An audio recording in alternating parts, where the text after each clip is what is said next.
Welcome to our channel. Today we how to set up RDP on VPS using Windows Server and NLA, complete guide step by step clearly. To set up remote desktop protocol on your VPS running Windows Server with network level authentication, begin by logging into your VPS.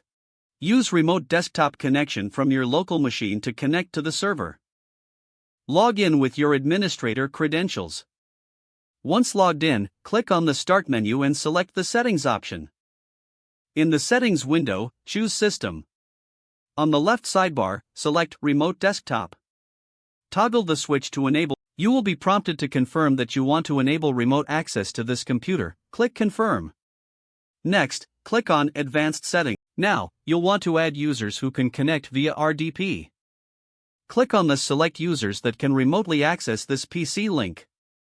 In the Remote Desktop Users window, click the Add button. Type in the username of the user you wish to add and click Check Names to verify. Once verified, click OK, followed by OK again to close the window.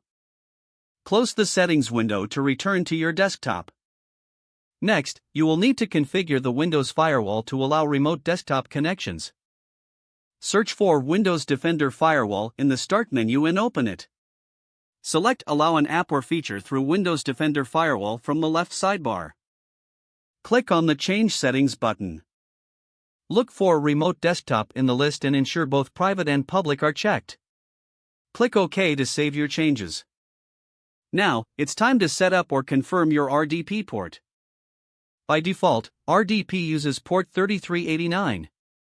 To check or modify this port, open the Run dialog by pressing Windows key plus R. Type regedit and press Enter to open the registry editor. Navigate to the following path, hkui_local_machine/system/current control set/control/. Locate the key named FDN-ITS connections. Double-click it and ensure its value is set to 0. Next, navigate to the path, hkui_local_machine/system/current control set/control/. Find the port number value and double-click it.